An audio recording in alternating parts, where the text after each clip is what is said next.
I work with leaders one-on-one in coaching and also in groups in leadership development programs. I'm also a keynote speaker. More on that in the next podcast episode. In the more than 2 decades that I have been developing leaders at different levels and in different kinds of industries, I have noticed that whenever I have been impressed or inspired by a leader, they were demonstrating true personal courage.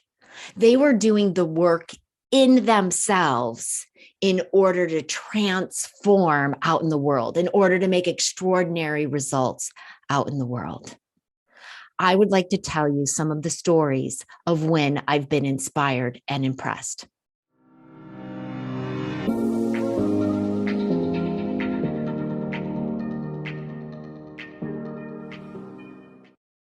I worked with a production supervisor, we'll call him Sam, several years ago, who was extremely frustrated with one of the operators in his group. Sam was trying to implement a process change, and the operator kept reverting back to the old ways. And Sam felt like he had tried everything. He had communicated the new expectations. He explained why these were the new expectations. He asked the operator for his input. He put the operator in charge of the area and so on. Sam had felt like he had exhausted all possible options. And I said to Sam, "Can I ask you a question?" And he said, "Yes." And I said, "What do you think about this operator really?" And Sam's response was immediate. He said, "He's old, he's stuck in his ways, he's resentful that I'm younger than him, and he's playing me." And I nodded. I got it. I got why Sam thought that. And I said, "Here's the thing, Sam, you've tried everything to get this operator to change, except for changing your own outlook, your perspective, your beliefs." Sam took a deep breath. I saw him taking it in. He knew what I meant. He knew that he had some more work to do. There's a well-known saying from Peter Drucker: culture eats strategy for breakfast. Maybe you're familiar with this, probably understand exactly what it means. I would like to make another quote famous: belief eats behavior for breakfast. So you can quote, Amy Riley said, "Belief eats behavior for breakfast." Because it is more important that we have the appropriate beliefs, mindset, outlook, intentions for a situation than it is that we robotically try to get some set of behaviors exactly right. Have you ever encountered a leader who was seemingly saying and doing all the right things, but you didn't quite buy it? That's because their beliefs didn't line up. And we can sense that. We can feel that. So let's come back to our production supervisor, Sam. At our next coaching call, Sam told me he was feeling a little bit differently about the operator. He explained that a little bit, and I said, "Sam, you're going to have to search some more. Your work here is not yet done." So Sam did more work, and eventually he was able to tell me that he apologized to the operator. He apologized to the operator for not fully valuing his experience and expertise. And then he started explaining to the operator how that they could back up together. They could decide the process changes. They could put together the implementation timeline together. And the operator said, whoa, whoa, whoa, whoa. While I appreciate all of that, all I need is this one tweak. There was one tweak to the process that he thought would make all the difference. Sam said, sure. And the operator was exactly right. They were able to implement this process change in half the expected time. And Sam said that that was an aggressive timeline to begin with. If you would like a resource for you or others to do some of this work to shift your beliefs about a person, a situation, an initiative, you can check out the resources section on the Courage of a Leader website, www.courageofaleader.com. Click on resources and look for the link for Get into the Mindset Guaranteed to Accelerate Trust. There you will see some of the work that Sam did. I want to tell you another story. I worked with a leader, Maria, who was experiencing pressure to speed up system implementation timelines and to give in to a powerful and influential senior leader. Yet when I asked Maria, what would your leadership legacy of a fully optimized enterprise-wide software system want? She had to respond with more dialogue, more benchmarking. She knew that the leaders in her company needed more information about the options and the capabilities of the system. They needed to hear from leaders who had already gone through the implementation process that they were about to start.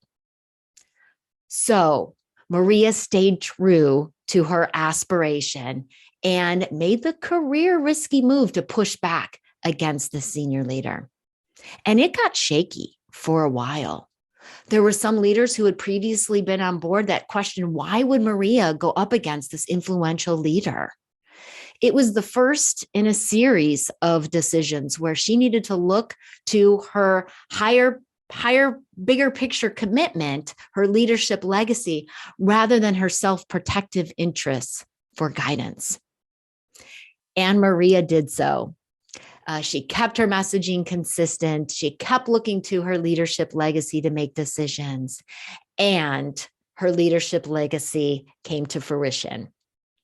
That system was fully optimized, fully implemented by year 2, which is an impressive timeline for a system of that kind, and given the number of modules that they were implementing.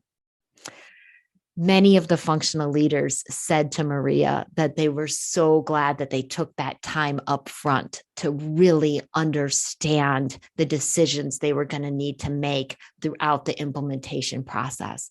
And most importantly, these cross-functional leaders were more coordinated, operating more cohesively than they ever had before, which enabled them to bring better and faster solutions to their customers. I think Maria's story is an excellent example of the power of having a leadership legacy, a higher level commitment to your leadership. Right? Shows us that a leadership legacy can have us staying the course when we absolutely should stay the course, despite the turmoil around us, despite the turmoil inside of us. I want to tell you next about Juliet. Juliet is a research and development and R&D leader whom I worked with. And her leadership legacy was about fostering innovation. And she wanted to improve the processes that generated new R&D project ideas to increase their pipeline overall, all while fostering an innovative culture in her company. So I walked Juliet through a process of looking at the inputs. What are the current inputs? Who is generating project ideas right now? When are they doing that? How are they doing that? And then we looked at how else could ideas be generated? Who else could be involved? When might they do that? How might that look and feel? We also looked at how strategy, structure, processes, technology, rewards, and education, and people could be leveraged to help Juliet reach her goal. At that time, the majority of project ideas came from sales and marketing or R&D itself. When I asked Juliet who else could possibly have ideas, she realized that the customer service function was an untapped resource. In fact, customer service reps were the ones that spent the most time with customers and potential customers. Yet, since they were so busy answering customer questions and handling customer needs, they didn't have the time to pass along any ideas about products or services that could support the customer's initiatives. In fact, they didn't even think about it. I asked Juliet, how could we possibly get the customer service reps more time? How can we shift their thinking to be on the lookout for product and service ideas? We looked at what I call the system graphic. Imagine this. On the left-hand side, you've got the inputs. Who is providing inputs? What are those inputs? How and when are they coming into the system? On the right-hand side, you've got the outputs. Right? Who are the outputs going to? Who's sending those outputs? What are they? Again, how and when. And then down the center, you have those items that I've already mentioned: strategy, structures, processes, technology, education, rewards, and people. Juliet believed the answer resided mostly in the areas of technology, processes, education, and rewards. And she immediately began considering, how can the call tracking system, the technology that's already in place, be used to gather ideas? What processes do we need to put in place in order to gather, analyze, and communicate the ideas that are there? Right. And what's the education that the customer representatives need about what questions to ask and what to listen for in order to identify new potential offering ideas? And how can customer service representatives be rewarded for doing so? Juliet said if she hadn't been looking at the system graphic and thinking about additional possible inputs, she wouldn't have thought of the customer service group, and they would have missed out on this new input, right? This valuable source of offering ideas.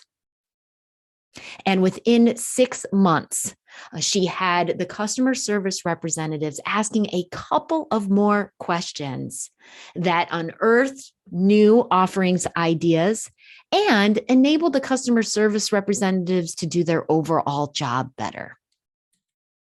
Without any additional fields in the call tracking software, an additional set of analytics was executed in order to collate and gather ideas. A connected recognition program was already in place in the organization, and Juliet used this to reward customer service reps who were asking those additional questions and were getting new product and service ideas into the R&D pipeline. And now customer service was invited to every new product launch celebration. All of this resulted in a 25% increase in the number of ideas that were in the R&D pipeline. And now there are tangible elements of a more innovative culture in the company. Juliet's story reminds us we want to keep thinking systemically, because this is what enables the extraordinary results.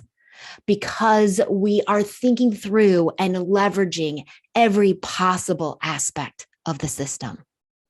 Sometimes we push changes through and they don't sustain over time because we don't have the system components in place to enable them, to reinforce them.